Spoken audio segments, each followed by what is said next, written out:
Hello friends, welcome to SMG channel. अगर आप channel पे नए हो तो चैनल को सब्सक्राइब कर दो and hit the bell icon to get the latest updates. So आज के दिन मैंने मेरे चैनल के ऊपर दो वीडियोस बना दिए जहाँ पे मैंने एचसीएल टेक और विप्रो के क्वार्टर 2 के नंबर्स को कवर किया है। सो ये भी वीडियोस आप चेकआउट कर सकते हो अगर आप ये स्टॉक्स को होल्ड करते हो या इन फ्यूचर अगर बाय करना चाहते हो तो ये वीडियोज़ आपके लिए हेल्पफुल होंगे। इस वीडियो में मैं एक बड़ी न्यूज़ को कवर करने वाला हूँ जिससे आपको बहुत कुछ जानने और सीखने को मिलेगा। ये जो न्यूज़ है इसके बेसिस के ऊपर तीन स्टॉक्स के ऊपर इसका इफ़ेक्ट पड़ेगा इस न्यूज़ का।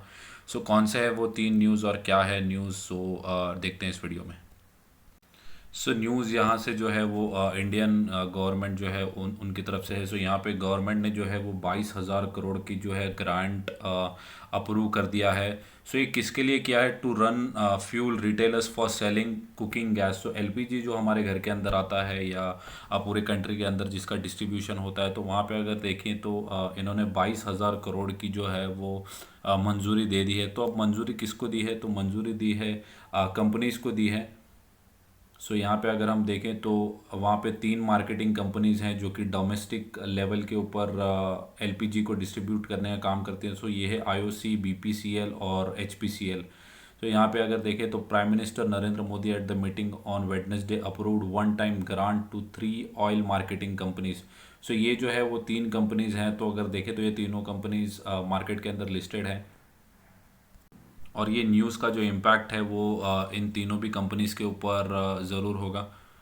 यहाँ पे आप देख सकते हो कि ये जो ग्रांट दी है वो किस लिए दी है। तो इनके जो लॉसेस हुए हैं फ्रॉम जून 2020 टू 2022 में, ये टाइम पीरियड के अंदर, तो जून अगर देखें तो क्वार्टर 1 तक जितने भी इनके लॉसेस हुए हैं, उन लॉसेस को कवर अप करने के लिए और इन अगर मैं नॉर्मल टर्म्स में बोलूँ तो सब्सिडी जो है वो इनको दी है इंडियन गवर्नमेंट ने 22,000 करोड़ की।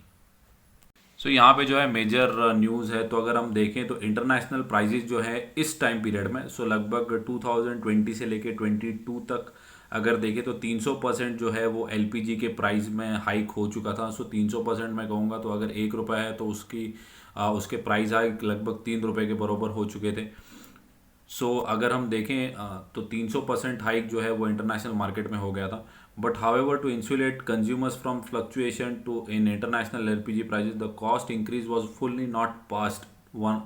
तो 300% अगर प्राइस हो चुके थे, तो फॉर एग्जांपल अगर हमारे पास 1,000 का सिलेंडर आता है तो हमें 3,000 में नहीं मिल रहा था। उसका जो पूरा लॉस है ये कंपनीज बेयर कर रही थी, क्योंकि इंटरनेशनल मार्केट से हम एलपीजी को जो है वो इम्पोर्ट करते हैं और वो फिर अपने देश के अंदर हम कंज्यूमर्स के अंदर बांटते हैं। According to LPG prices have risen by 72%।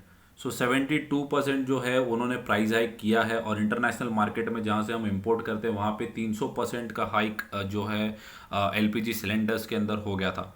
ये जितने भी लॉस थे वो लॉस सिर्फ 72% ही प्राइस हाइक ये लोग कर पाए ड्यू टू गवर्नमेंट पॉलिसीज़। इनको हो रहा था बहुत सारे लॉसेस। उसको एनकर करने के लिए या उसको रिकवर करने के लिए जो गवर्नमेंट ने है 22,000 करोड़ के आसपास की सब्सिडीज ये तीन कंपनीज को दी है। Despite this losses, these three PSU companies continue supplies to essential cooking fuel in the country. Government decided to give one time grant. यहाँ पे अगर देखें तो गवर्नमेंट ने जो है इनके लॉसेस को कम करने के लिए या ये लॉसेस का भरपाई करने के लिए 22,000 करोड़ का इनके लिए एक सब्सिडी दी है।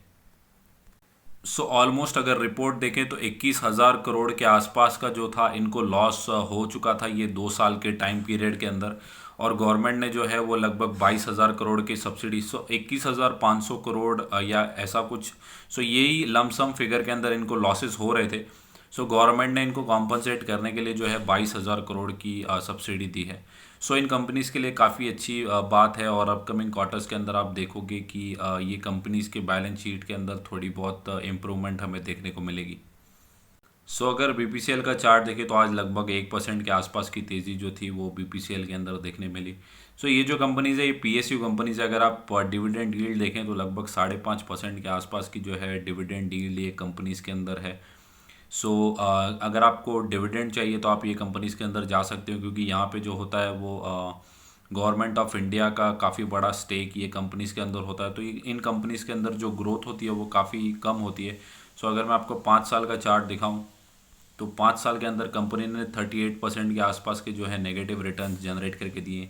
सो मैं पर्सनली ऐसी कोई भी कंपनीज के अंदर इन्वेस्ट नहीं करता हूँ, क्योंकि मुझे ऐसा लगता है कि पोर्टफोलियो के अंदर सिर्फ ग्रोथ के स्टॉक होने चाहिए या लार्ज कैप स्टेबल स्टॉक होने चाहिए, जहाँ पे 15-20% 25% के जो रिटर्न्स है वो हमें मिलते रहने चाहिए।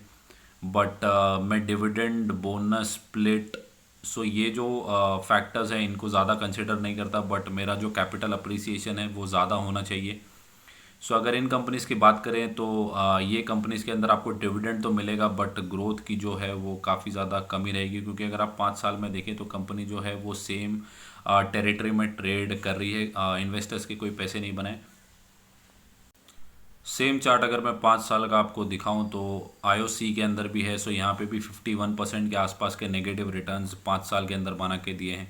सो अगर यहीं पे कंपनी की मार्केट कैप देखो तो लगभग 1 लाख करोड़ के आसपास की है, और कंपनी का अगर डिविडेंड यील्ड देखो तो 13% का जो है कंपनी हर साल डिविडेंड देती है। सो ऑलमोस्ट एफडी के डबल आपको रिटर्न जो है इस स्टॉक के अंदर, रिटर्न तो नहीं बट डिविडेंड जो है वो स्टॉक के अंदर मिलता है। बट आपको ये भी ध्यान रखना है कि डिविडेंड तो मिलता है बट आपका जो कैपिटल है वो डेप्रिशिएट हो जाता है। सो चाहे वो एच पी सी एल हो, बी पी सी एल हो या आई ओ सी हो, सो ये तीनों कंपनी के अंदर कोई रिकमेंडेशन नहीं है, बट ये जो न्यूज़ थी जिसको मैं कवर करना चाहता था। सो ये थी मेरी न्यूज़ फॉर ये तीनों कंपनीज, और ये न्यूज़ से ये तीनों कंपनीज के ऊपर काफ़ी इम्पैक्ट होगा इनके बैलेंस शीट के ऊपर। सो अगर वीडियो अच्छा लगा होगा तो वीडियो को लाइक कर दो एंड चैनल को सब्सक्राइब। Thank you guys.